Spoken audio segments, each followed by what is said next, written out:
ಅದೇ ಅದೇನು ಕಿತ್ಕೊಳ್ರಿ ಅಂತ ಅವನ ಹೆಸರು ಬಂದು ನಾಗರಾಜ್ ಅಂತ ರಮೇಶ್ನು ಅವನ ಅಡ್ಡ ಹೆಸರು ಬಾತುಗ್ನು ಅಂತ ಕರೀತಾರೆ ಸರ್. ಇಷ್ಟೆಲ್ಲ ಕಾರಣ ಸಂತೂರ್ಣೆ ನಮ್ಮ ಮಗುನ ಎಡ ಮಾಡ್ಬಿಟ್ರಲ್ಲ ಸರ್. ನಮ್ ರವಿ ಇಲ್ಲ, ಅವನ ನುಂಗಿ ನೀರ್ ಕುಡ್ದು ಬಿಟ್ರು. ಆತ ಪುರಸಭೆ ಸದಸ್ಯ. ಸುಮಾರು ವರ್ಷಗಳಿಂದ ಸ್ಮಶಾನದ ಜಾಗಕ್ಕಾಗಿ ಹೋರಾಟ ಮಾಡ್ತಿದ್ದ. ಸ್ಮಶಾನದ ಜಾಗಕ್ಕಾಗಿ ಸಾಕಷ್ಟು ವಿರೋಧ ಕಟ್ಟಿಕೊಂಡಿದ್ದ. ಆದರೆ ಈಗ ಸ್ಮಶಾನದ ಜಾಗದ ವಿಚಾರವೇ ಆತನ ಬಾಳಿಗೆ ಕೊಳ್ಳಿ ಇಟ್ಟಿದೆ. ಮಾತಾಡಬೇಕು ಬಾ ಅಂತ ಕರೆಸಿಕೊಂಡವನನ್ನ ದುಷ್ಕರ್ಮಿಗಳು ಮನಸೋ ಇಚ್ಛೆ ಇರಿದು ಹತ್ಯೆಗೈದಿದ್ದಾರೆ. ರವಿ ಕಾಂಗ್ರೆಸ್ ಪ್ರಭಾವಿ ನಾಯಕನಾಗಿ ಗುರುತಿಸಿಕೊಂಡಿದ್ದ. ಸ್ಕ್ರ್ಯಾಪ್ ವ್ಯವಹಾರ ಮತ್ತು ರಿಯಲ್ ಎಸ್ಟೇಟ್ ಕೆಲಸ ಮಾಡಿಕೊಂಡು ಜೀವನ ಸಾಗಿಸುತ್ತಿದ್ದ. ಅಲ್ಲದೆ ಇತ್ತೀಚೆಗೆ ಚುನಾವಣೆಯಲ್ಲಿ ಅನೇಕ ಪುರಸಭೆ ಸದಸ್ಯನಾಗಿ ಗೆಲುವು ಕೂಡ ಸಾಧಿಸಿದ್ದ. ಇತ್ತೀಚೆಗೆ ಆನೇಕಲ್ ಬಹದ್ದೂರ್ಪುರ ಸ್ಮಶಾನ ಜಾಗಕ್ಕೆ ಗಲಾಟೆ ಮಾಡಿಕೊಂಡಿದ್ದ. ನಿನ್ನೆ ಸಂಜೆ ಕರ್ಪೂರು ಮೂಲದ ಕಾರ್ತಿಕ್ ಮನೆ ಹತ್ರ ಬಂದು ರವಿಯಣ್ಣ ಬಾ ಸ್ವಲ್ಪ ಮಾತಾಡಬೇಕು ಅಂತ ಕರೆಸಿಕೊಂಡು ಮಾತಾಡುವಾಗಲೇ ಮುಸುಕಿನಲ್ಲಿ ಕೂತಿದ್ದ ಬಹದ್ದೂರ್ಪುರ ಗ್ರಾಮದ ವಿನಯ್ ಮತ್ತು ಹರೀಶ್ ಎಂಬಾತ ಏಕಾಏಕಿ ಡ್ರ್ಯಾಗರ್ನಿಂದ ಇರಿದು ಹತ್ಯೆಗೈದಿದ್ದಾರೆ. ಹತ್ಯೆ ಮಾಡಿರುವ ದೃಶ್ಯಾವಳಿ ಸಿಸಿಟಿವಿಯಲ್ಲಿ ಸೆರೆಯಾಗಿದೆ. ಆನೇಕಲ್ ಪೊಲೀಸ್ ಠಾಣೆಯಲ್ಲಿ ಪ್ರಕರಣ ದಾಖಲಾಗಿದ್ದು, ಆರೋಪಿಗಳ ಪತ್ತೆಗಾಗಿ 2 ತಂಡಗಳನ್ನು ರಚಿಸಿ ತನಿಖೆಯನ್ನ ಮುಂದುವರೆಸಿದ್ದಾರೆ.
ಕಿಕ್ಕೊಂಡು ಇವರು ಏನೋ ಸಾಯಿಸ್ಬಿಡ್ತಾರೆ. ಬೇಕಾಗಿದ್ರೆ ಅವನ್ನ ಬೇಡಮ್ಮ ಬಿಟ್ಬಿಡು ಅಂತ ನಾನು ಹೇಳ್ದೆ ಸಹನ ಹುಡುಗಿಕ.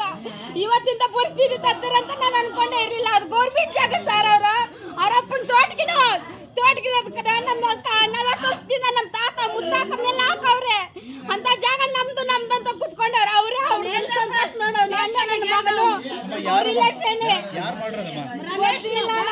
ಮಾಡಿರ್ತಾರೆ.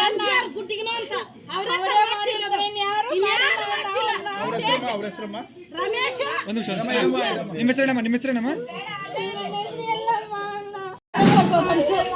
ಈ ಮಶಾಣದ್ದು ಯಾರು ಹಾಕಕ್ ಹೋದ್ರು ಹಾಕ್ಬೇಡ್ರಿ ಅಂದ್ರು. ಬಾತುಗಳು ಸವಾಲ್ ಹಾಕಿದ್ದ ಸರ್. ರಮೇಶ್ ಅಂತ ಸವಾಲ್ ಹಾಕಿದ್ದ. ಇದೇ ಅದೇ ಅದೇನು ಕಿತ್ಕೊಳ್ರಿ ಅಂತ ಸ್ಟೇಷನ್ಗೆ ವಾರ್ನ್ ಮಾಡಿದ್ದ ನಮ್ಮ ಅತ್ತೆಗೆ. ಅವನು ರಮೇಶ್ನು ಮತ್ತೆ ಹರೀಶ್ನು ಇವ್ರಿಗೆಲ್ಲಾನು ಇದು ಮಾಡ್ಕೊಂಡು ಇಷ್ಟು ದಿನ ರಾತ್ರಿ ಹೋಗಿ ಟ್ರಿಪ್ ಹೋಗಿ ಬಂದಿರೋ ಸರ್ ನೈಟ್ 11 ಗಂಟೆಗೆ ಬಂದಿರೋ ಸರ್ ಮಶಾನದಲ್ಲಿ ಅದು ಹೆಂಗ ಆಗ್ತಿರೋ ಮಶಾನ ಅವನಿದ್ರೆ ತಾನೇ ಮಾಡ್ತಿರೋ ಸರ್ MGR ಅವನ ಹೆಸರು ಬಂದು ನಾಗರಾಜ್ ಅಂತ ರಮೇಶ್ನು ಅವನ ಅಡ್ಡ ಹೆಸರು ಬಾತುಗ್ನು ಅಂತ ಕರೀತಾರೆ ಸರ್ ಒಬ್ಬನ ಮಾತ್ರ ಅವನು ಹುಚ್ಚೆ ಉಯ್ಯಕ್ ಹೋಗಿದ್ದೀನಿ ಅಂತ ಅವ್ನು ಇದ್ದುಕೊಂಡೆ ಇಷ್ಟ ಆಗೈತೆ ಸರ್ ಅವನ ಹತ್ರ ಫೋನ್ ಐತೆ ಸರ್ ಇಷ್ಟೆಲ್ಲ ಕಾರಣ ಸಂತೂರ್ನೇ ಸರ್ ಅಲ್ಲಿ ಎಷ್ಟೊತ್ತಿಗೆ ಎಲ್ಲಿ ಹೋಗಿದ್ದಾಗ ಆಗಿದ್ದ ಮನೆ ಹತ್ರ ಸರ್ ಬಿಲ್ಡಿಂಗ್ ಪಕ್ಕದಲ್ಲೇ ಸರ್ ಇನ್ನೊಂದು ಬಿಲ್ಡಿಂಗ್ ಇದೆ ಆ ಬಿಲ್ಡಿಂಗ್ ಹತ್ರ ಹೋಗಿ ಬರ್ತೀನಿ ಅಂತ ಆಫೀಸ್ ಅಲ್ಲಿಗೆ ಹೋಗಿ ಬಂದಿರೋ ಹೊಂಚಾಕೊಂಡೆ ಬಂದ್ ಮಾಡಿದ್ರು ಒಂಚಾಕೊಂಡೆ ಎಷ್ಟು ಜನ ಬಂದಿದ್ರ ಅಂದ್ರೆ 4 ಜನ ಸರ್ ಇದ್ರಲ್ಲಿ ಇವನೇ ಬಾತುಗುನು MGR ಇಬ್ರು ಕರ್ಸಿ ಒಂದ್ ವಾರ ಆಗಿತ್ತು ಕರ್ಸಿಬಿಟ್ಟು ಲಾಂಗುಗಳೆಲ್ಲ ಬಾದ್ರಪುರೆಲ್ಲ ಓಡಾಡಿತ್ತು ಸರ್ ನಮ್ಮ ಅತ್ತಿಗೆ ನಾನು ಫೋನ್ ಮಾಡಿ ಹೇಳಿದ್ದೀನಿ ಸರ್ ಸೋಮವಾರ ದಿವಸ ಲಾಂಗು ಮುಚ್ಚೆಲ್ಲ ಓಡಾಡ್ತಾ ಐತೆ ಬೇಡ ಹುಡುಗರು ಎಲ್ಲಿ ಕಳ್ಸ್ಬೇಡ್ರಿ ರವಿನ ಅಂತ ಫೋನ್ ಮಾಡಿದ್ದೀನಿ ಸರ್ ನಾನು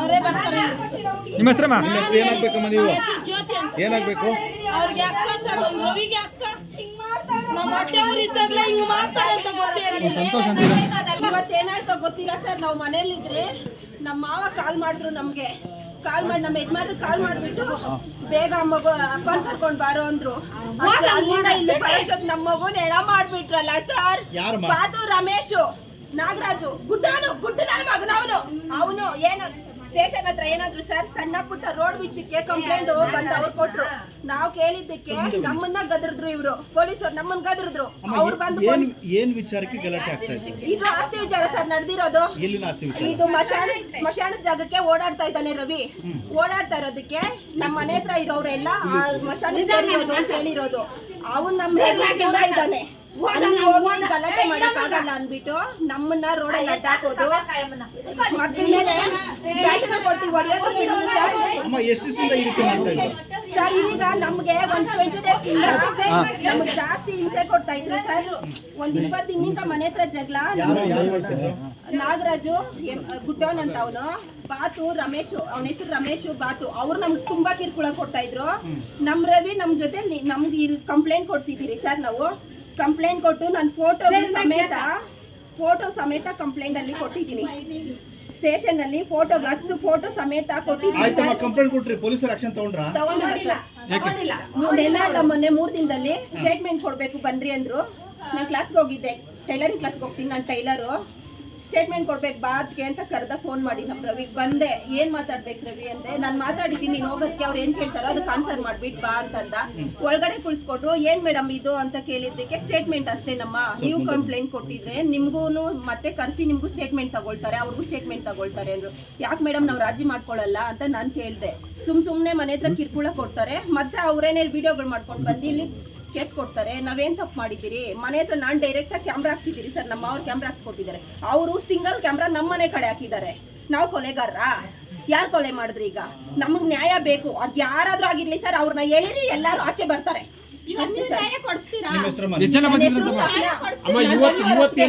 ಇವತ್ತೇನಂತ ಗೊತ್ತಿಲ್ಲ ಸರ್ ನಾವು ಮನೇಲಿದ್ರಿ ನಮ್ಮ ಮಾವ ಕಾಲ್ ಮಾಡಿದ್ರು ಬನ್ರಿ ರವಿನ ಯಾರೋ ಹೊಡೆದ್ಬಿಟ್ಟಿದ್ದಾರೆ ಅಂದ್ರು ನಾವು ಮನೆ ಹತ್ರ ಬಂದು ಡೈರೆಕ್ಟ್ ಹಿಂಗೆ ಹಾಸ್ಪಿಟ್ಲ್ ಹತ್ರ ಬಂದ್ರಿ ಸರ್ ಹಾಸ್ಪಿಟ್ಲ್ ಅಲ್ಲಿ ಬಂದ್ರೆ ನಮ್ ರವಿ ಇಲ್ಲ ಸರ್ ನಮ್ ರವಿ ಇಲ್ಲ ಅವನ್ನ ನುಂಗಿ ನೀರು ಕುಡಿದು ಬಿಟ್ರು ಈ ದಿವಸ ಸಾಯಂಕಾಲ 8:30 ಇಂದ 8:40 ಟೈಮಲ್ಲಿ ಕೌನ್ಸಿಲರ್ ರವಿ ಅಂತ ಇದ್ದಾರೆ ಅವರು ಮನೆ ಹತ್ರ ಒಬ್ಬ ವ್ಯಕ್ತಿ ಬಂದುಬಿಟ್ಟು ಅವ್ರ ಮನೆ ಹೊರಗಡೆ ಅವರು ಮನೆ ಹೊರಗಡೆ ಕರ್ಕೊಂಡ್ಬಿಟ್ಟು ಏನೋ ಮಾತಾಡಬೇಕು ಅಂತ ಹೊರಗಡೆ ಕರ್ಕೊಂಡ್ಬಿಟ್ಟು ಅಲ್ಲಿ ಸ್ಟ್ಯಾಬಿಂಗ್ ಆಗಿದೆ ಆ ಸ್ಟ್ಯಾಬಿಂಗು ಒಂದು 3 ರಿಂದ 4 ಜನ ಕೂಡಿ ಸ್ಟ್ಯಾಬಿಂಗ್ ಮಾಡಿದ್ದು ಒಂದು ಈ ಘಟನೆ ಆದ ನಂತರ ಇಮಿಡಿಯೇಟಾಗಿ ಪೊಲೀಸ್ ಇನ್ಫಾರ್ಮೇಷನ್ ಬಂದ ನಂತರ ನಮ್ಮ ಪೊಲೀಸ್ ಇಮಿಡಿಯೇಟಾಗಿ ಬಂದು ಅವ್ರಿಗೆ ತೊಗೊಂಬಂದಿದ್ದಾರೆ ಇಂಜರ್ಡ್ಗೆ ತೊಗೊಂಬಂದು ಹಾಸ್ಪಿಟಲ್ ಬಂದ ನಂತರ ಇಲ್ಲಿ ಗೌರ್ಮೆಂಟ್ ಹಾಸ್ಪಿಟಲ್ಗೆ ಅಡ್ಮಿಟ್ ಆದ ನಂತರ ಅವ್ರಿಗೆ ಇಮಿಡಿಯೇಟಾಗಿ ಅವರು ಬ್ರಾಡ್ ಡೆಡ್ ಅಂತ ಹೇಳಿದ್ದಾರೆ ಆ ಬೇಸಿಸ್ ಮೇಲೆ ಇವಾಗ ಒಂದು 103 ಅಂದರೆ ಮರ್ಡರ್ ಕೇಸನ್ನು ನಾವು ರಿಜಿಸ್ಟರ್ ಮಾಡ್ತಾ ಇದ್ದೀವಿ ಇದರೊಳಗೆ ಇರುವಂಥ ಆರೋಪಿಗಳು ಯಾರು ಅಂತ ಸಸ್ಪೆಕ್ಟ್ಸ್ ಅಂತ ನಮಗೆ ತಿಳಿದು ಬಂದಿದೆ ಆ ಪ್ರಕಾರ ನಾವು ಇಮಿಡಿಯೇಟಿಗೆ ಕೇಸ್ ರಿಜಿಸ್ಟರ್ ಮಾಡಿ ಒಂದು ಆಲ್ರೆಡಿ 2 ತಂಡಗಳನ್ನು ನಾವು ರಚನೆ ಮಾಡಿಬಿಟ್ಟು ಕಂಟಿನ್ಯೂಸ್ ಆಗಿ ಅವ್ರು ಯಾರು ಮಾಡಿದ್ದಾರೆ ಅಂತ ಅದನ್ನು ಕೂಡ ನಾವು ಇಮಿಡಿಯೇಟಾಗಿ ರಿಜಿಸ್ಟರ್ ಮಾಡಿ ಪ್ರಯತ್ನ ಮಾಡ್ತಾ ಇದ್ದೀವಿ. ಪ್ರಾಥಮಿಕ ತನಿಖೆ ಪ್ರಕಾರ ಏನು ರೀಸನ್ ಪ್ರಾಥಮಿಕ ತನಿಖೆ ಅಂತಂದರೆ ಏನು ಹಿಂದೆ ಒಂದು ಕೇಸ್ ಆಗಿದೆ, ಒಂದು ಸ್ವಲ್ಪ ದಿವಸಗಳ ಹಿಂದೆ ಒಂದು ಕೇಸ್. ಅದರೊಳಗೆ ಏನಂತಂದರೆ ಒಂದು ಹರ್ಟ್ ಕೇಸ್ ಇದೆ.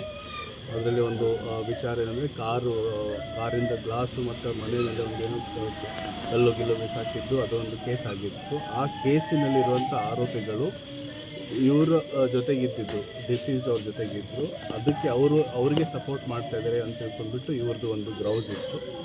ಅದು ಒಂದು ತಿಳಿದು ಬಂದಿದೆ. ಮತ್ತು ಇನ್ನಿಷ್ಟು ತನಿಖೆ ನಾವು ಮಾಡಬೇಕಾಗಿದೆ.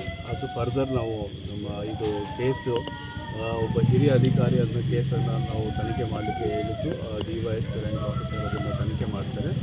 ಆದಷ್ಟು ಬೇಗ ಇದರಲ್ಲಿ ಯಾರು ಭಾಗವಹಿಸಿದ್ದಾರೆ ಇವರೆಲ್ಲರಿಗೂ ಕೂಡ ನಾವು ಸಿದ್ಧತೆ ಮಾಡ್ತೀವಿ. Thank you sir. ನೋಡಿ, ಇವಾಗ ಫಸ್ಟು ಇವತ್ತು ಏನು ಈ ಕೇಸ್ ಆಗಿದೆ, ಈ ಘಟನೆ ಬಗ್ಗೆ ನಮ್ಮದು ಪ್ರಾಮುಖ್ಯತೆ ಇದೆ. ಅದು ಹಿಂದೆ ಆಗಿರುವಂಥದ್ದು ಏನಿದೆ, ನಾವು ಈಗ ರೀಸೆಂಟಾಗಿ ಬಂದಿದ್ದೀವಿ. ಫರ್ದರ್ ಪ್ರತಿಯೊಂದು ಇಲ್ಲಿ ಏನು ಆ್ಯಕ್ಟಿವಿಟೀಸ್ ಆಗ್ತಾಯಿವೆ ಅದನ್ನು ನಾವು ಅತ್ಯಂತ ಕ್ಲೋಸ್ ಆಗಿ ಮಾನಿಟರ್ ಮಾಡ್ತಾಯಿದ್ದೀವಿ. ಆದಷ್ಟು ಬೇಗ ಇದೊಂದು ಫಸ್ಟ್ ನಾವು ಸೆಕ್ಯೂರ್ ಮಾಡಬೇಕಾಗಿದೆ, ಇದನ್ನು ಮಾಡ್ತೀವಿ. ಅದಾದ ನಂತರ ಫರ್ದರ್ ಇವೇನು ನೀವು ಹೇಳ್ತಾ ಇದ್ದೀರಾ ಮತ್ತು ಇನ್ನೊಂದಿಷ್ಟು ನಿಮಗೇನಾದರೂ ಬೇರೆ ಮಾಹಿತಿ ಇದ್ದರೂ ಅದನ್ನು ಕೂಡ ನಮಗೆ ಹೇಳ್ಬೋದು. ಫರ್ದರ್ ನಾವು ಅದನ್ನು ಅವ್ರಿಗೆ ಯಾವುದೇ ರೀತಿಯಿಂದ ಅಥಾರಿಟಿ ಅಷ್ಟೇ ಅಲ್ಲ, ಅವ್ರಿಗೆ ಯಾರು ಈ ಟೈಪ್ ಮಾಡ್ತಾರೆ ಅವ್ರಿಗೂ ಕೂಡ ಆ್ಯಕ್ಷನ್ ತಗೊಳ್ತೀವಿ. Okay, thank you sir. Thank you.